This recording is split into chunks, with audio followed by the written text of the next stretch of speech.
My name is James Maroney. I'm the founder of First Choice College, and I'm going to be presenting this webinar on how to use your summer wisely. And this year, in the summer of 2020, it's really unlike any other summer in terms of what activities you should be doing, and even what activities may be available to you. And so a lot of this, I'll give you direction on the things that we know you need to do, and then you also may have a lot of other questions. And again, since there are mainly rising seniors on this, those of you who are completing your junior year, will really focus on you. And if you have any questions, feel free to unmute yourself and ask the question, or type something in the chat box and I'll respond to the question. So the first thing is, the most important really is just taking the time to finalize your list of schools. And I'm not sure how many of you already have a final list of schools, but if you don't, now is the time to make sure you're working through them. Looking at all of the application requirements and deadlines. Now, this is something that's changing, right? And so we saw just this week, or just last week, the University of Connecticut announced that they were going test optional for a 3-year trial, as well as the University of California system officially voted that they will be test optional for the next 3 years, in which they're trying to develop their own test.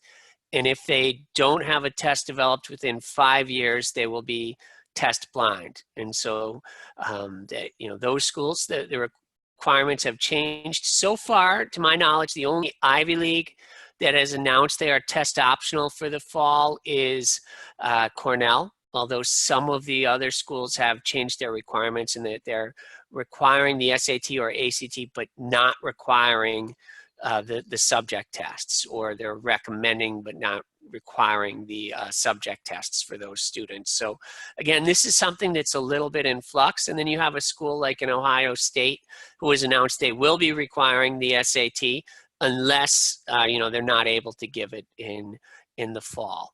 And so right now the ACT is still scheduled to be given in June, although that won't happen in our area because the schools are closed. There is a July 18th ACT test, which is scheduled. When last I went online, there were only 2 locations in Connecticut that were available, Taft and Hill House in New Haven. I would recommend Taft just because I feel like a private school would be more likely to open up to give the test than a public school. They may have, again, other issues that they're dealing with. So I will be checking with some people I know who work in administration in the New Haven public schools to see if they will be able to administer that July 18th ACT test. Now, if you can take that test, why it's important is that starting this fall, so with the September administration of the ACT, you can take only one section of the test. So if you were to but in order to do that, you need to take the full test at least once. And so if you can get a full ACT in the July, and you just need to retake your science or retake the math, you can study up and do just that in September. And again, you can take the ACT again September, October, December, and the ACT should be available. They're saying it will be available online late fall, early winter, so I'm guessing in that December timeframe. The SAT will be offered August 29th, September 26th, and then I believe it's October 3rd, and the first Saturday in November and the first Saturday in December, if the schools that you're requiring to, the schools that you're applying to require that.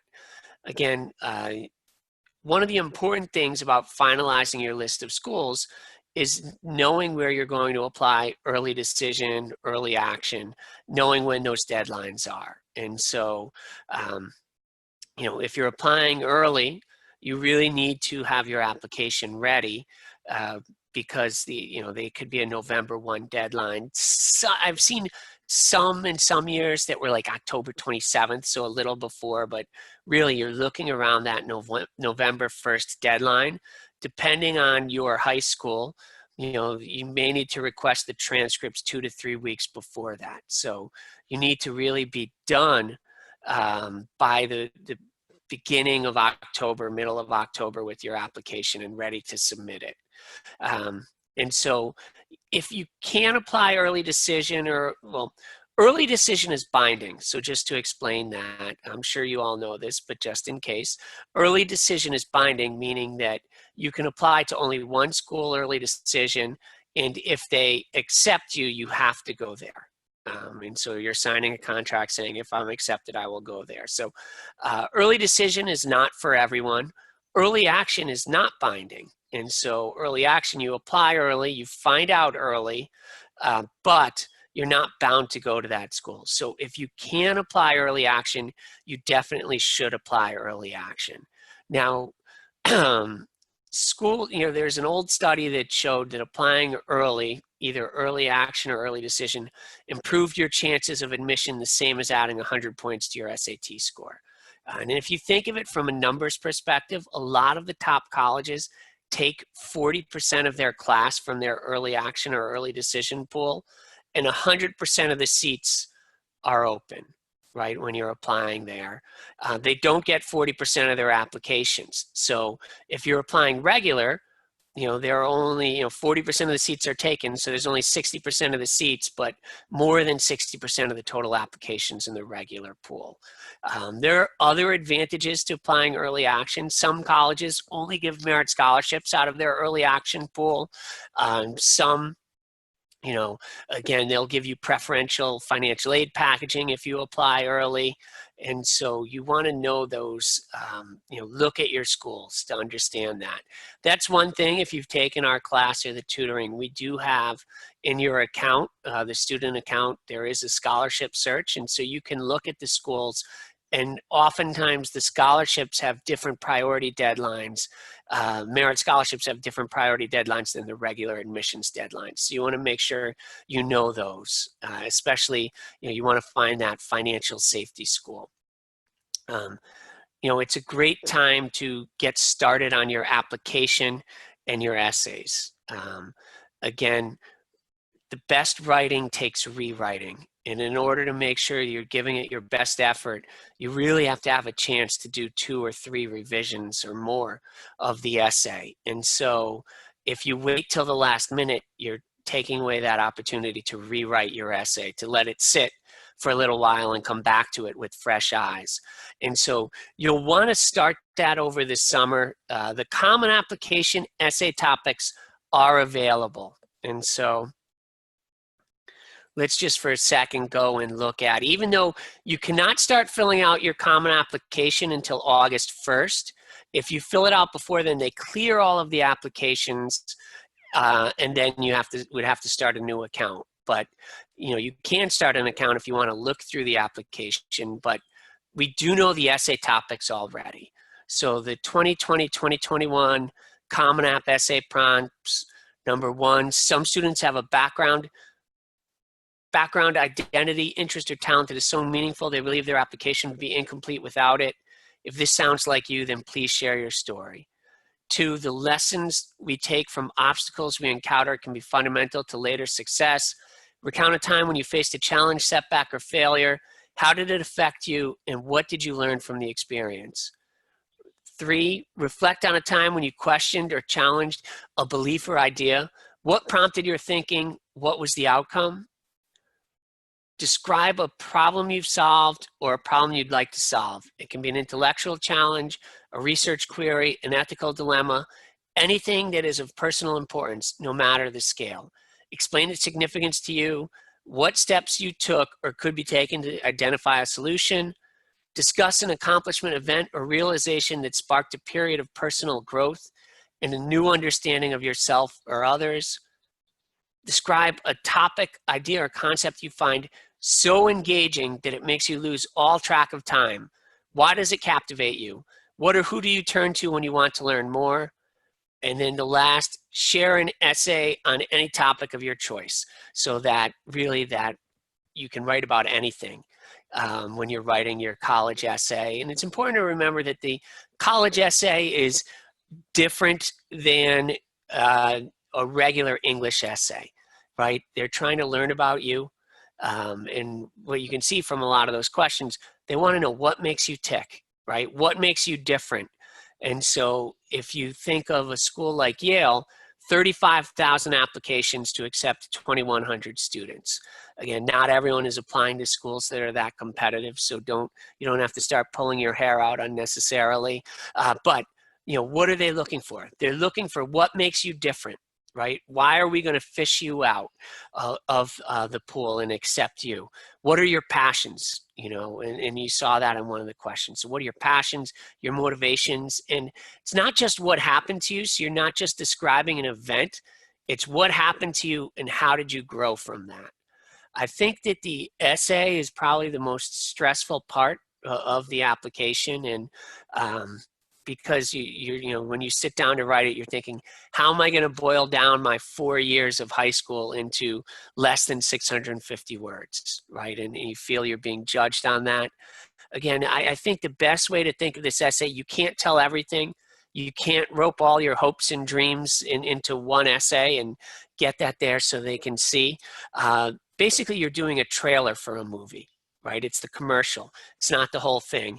You're just wanting them to accept you so they can see the whole movie. So you need to pick an event and then grow from that, right? And look back. And so one thing actually, our essay guide, we had it available on Kindle. It's now available in print on Amazon if you're interested in looking at our essay guide. And we do have some sample essays in there.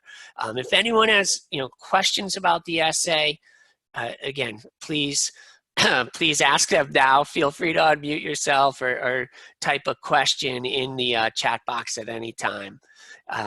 The other thing I think that's important, whether or not you're a senior, is to start looking through the Common Application. If you're younger, you want to start with the end in mind, they always say. And so you want to see, what am I being evaluated on when I apply to colleges? And so you want to look at that. And so that way you're not just writing down what you've already done, you're actually building your resume as you go through. But for the seniors, you want to look through and filling out the Common Application isn't necessarily that difficult because it's all data, right? It's all things that you've already finished. And so you're just writing those down. If you have a resume, you use that to make it easy. And if you have a resume, the other thing you use a resume for is for your letters of recommendation for the teachers. And that's one thing I'll tell you, if your school year hasn't finished yet, this is the time when you really want to start asking your teachers if they'll be willing to write you a letter of recommendation. Remember, when you get to the fall, if you're applying early action or early decision, you're going to have to get your applications in October. And so your teacher may have only had you for 1 month. So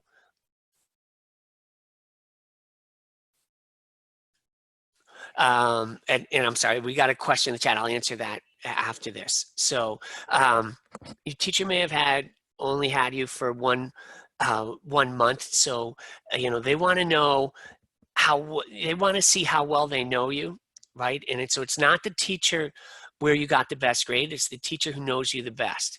And so at a lot of the competitive schools, they rate you in 2 ways: academically and then as a person, right? And your ability to contribute to campus. The only ways they learn about you as a person are from your teacher recommendations, your guidance counselor recommendations, your essay, and the interview. And so you want to have a teacher who knows you so that they can write well about you and they can tell what type of a learner you are. So again, it's not necessarily we had the best grade. A lot of times the best teacher is a class where you may have struggled, but then you worked hard and you improved your grade and you built your relationship. They also want to know, what do you like now? So you don't necessarily want to pick a teacher from your freshman year. So typically you want your letters of recommendation to come from your junior or senior year.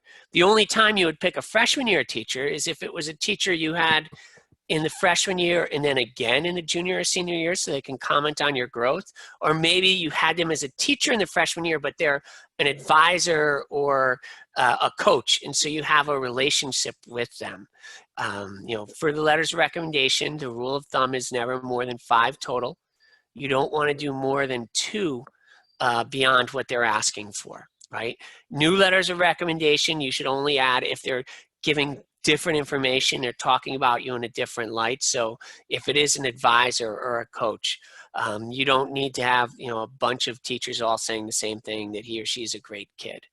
The clubs and activities, looking if there are opportunities to take leadership roles going into your senior year. And so it's not always possible to be the president of a club, but a lot of times no one wants to be the treasurer or sergeant at arms or a secretary. And so those all look good on your college application. They all show that you're taking an initiative and you're being a leader.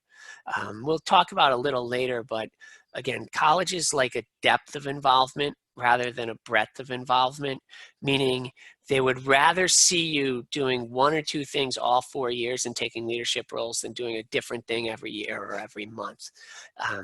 Now, another thing to talk about is the SAT over the ACT. Normally, some students are better on one test, some students are better on the other. And then, about half the students I say are almost the same on either test. Normally, I would say, you take a practice of each and you focus on which one is best for you. This year, I think given that we haven't had enough opportunities for a lot of students to take the SAT, so if you haven't taken an SAT at all, then I would recommend if your schools are going to require, or if they haven't announced yet that they're going test optional, I would recommend, if you could take an ACT in July, to do so, just so you have a test, and then you could decide to retake just one section because the ACT will be super scoring, or to do the SAT. You do the SAT in August. September and October SAT tests are only a week away from each other. And so unfortunately, it doesn't give you a lot of time to study up. So you would probably do September or October and then November to give yourself a little more time to study for, on whatever your weak areas are, to improve them.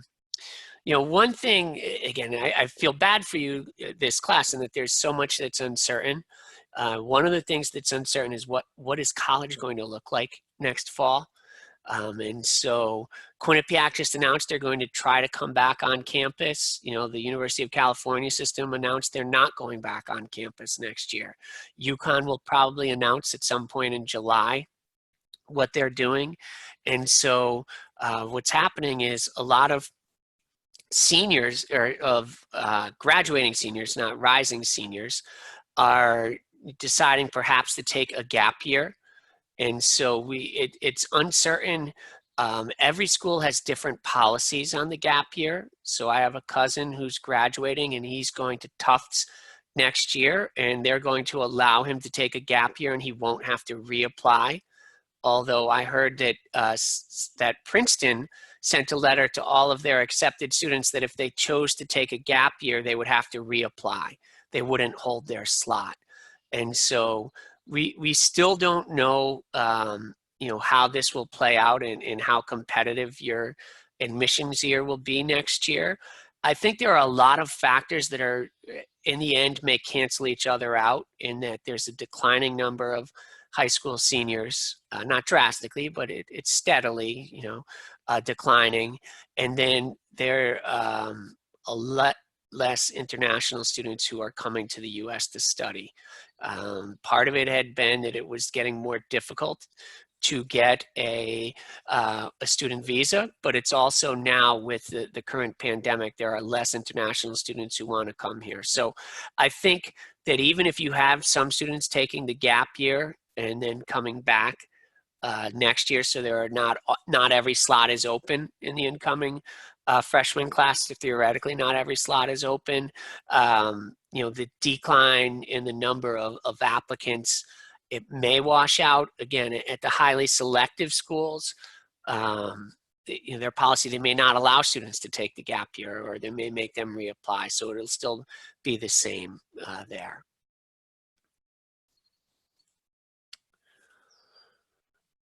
Now, with the juniors, and some of this actually goes for you as well, to the rising, graduating juniors, rising seniors.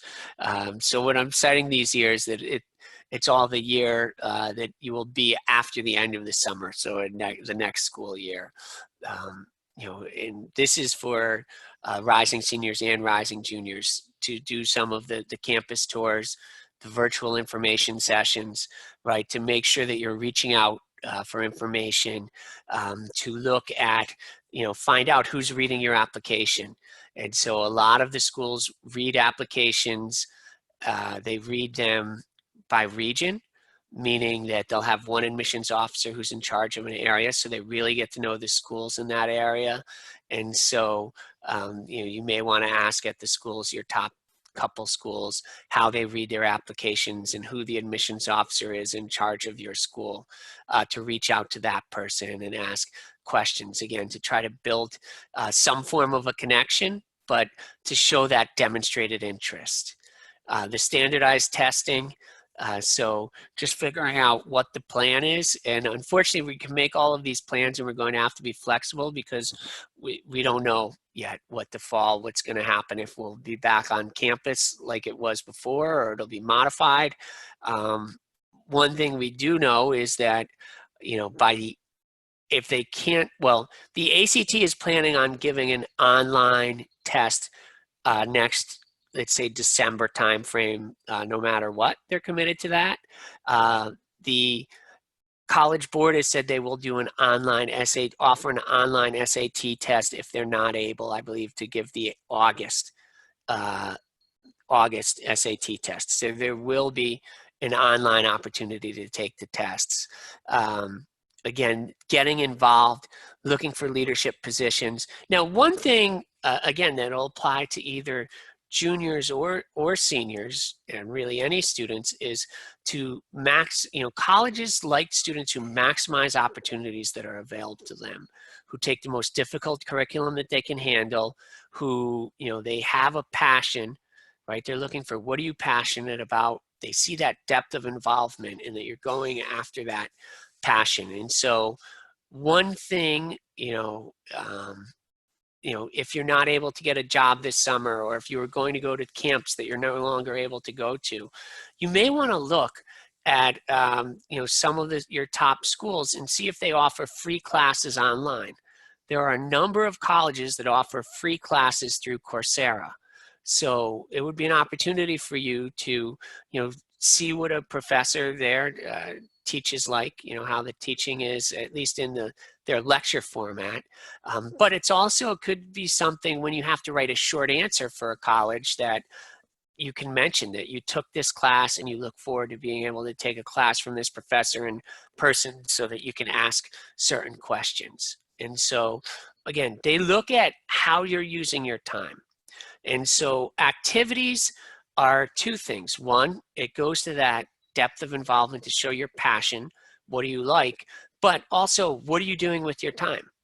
And if you're not doing extra things, in their mind, you should be spending all your time studying, right? So if you have time now, you may want to find creative ways to try to use it over this summer. So taking some online classes, and again, it's going to be hard to find opportunities to volunteer.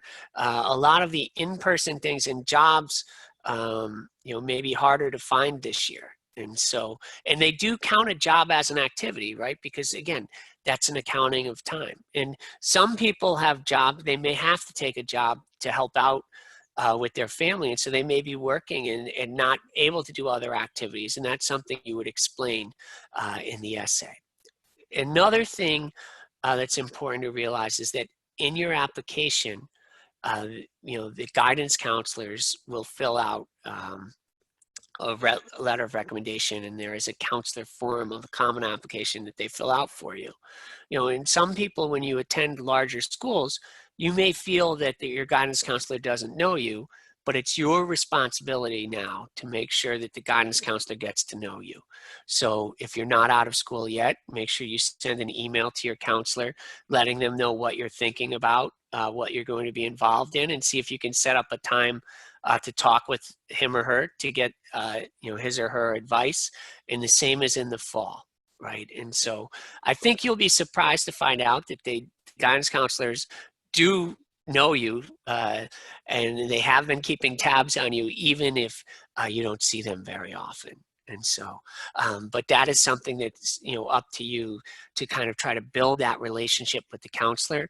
And then the other thing, again, back to letter of recommendation, it's really on you to ask some teachers now, you know, in the classes, you know, or teachers you have good relationship with, if they would be willing to write you a letter of recommendation. And so, you know, you may ask them that way, say, I'm starting to think about who I'm going to ask to write my letters of recommendation for next year. Would you be willing to write me a letter of recommendation? That way you're not asking them, and it gives you the opportunity to judge their response. If they seem excited, then you know, you can ask them, well, can I send you an email over the summer when the common application becomes available? Can I get your email? But, you know, if they don't seem that excited, then don't ask them, right? You didn't officially ask, you just asked if they'd be willing to write you a letter. You didn't ask them to write the letter. And so you may want to ask a few teachers and then see who you feel you could get the strongest letter. Again, there are only a limited number of pieces of paper that you have to present your case. So you want to make sure that all of them are strong, especially if you are going to take a shot at some of those top schools. Another thing that I would recommend to you, you know, is if you're applying, actually, if you're applying anywhere, it's still interesting to listen. But the Yale admissions office has a podcast where they'll talk you through, and they'll actually talk you through a committee meeting of how they make their decision and what they're looking for. So it's called Inside the Yale Admissions Office. And right now there are only 3 episodes. They're going to release one a month, but that may be interesting to listen to get an idea of how colleges look through your application. Again, start with the end in mind. Know how it's going to be evaluated.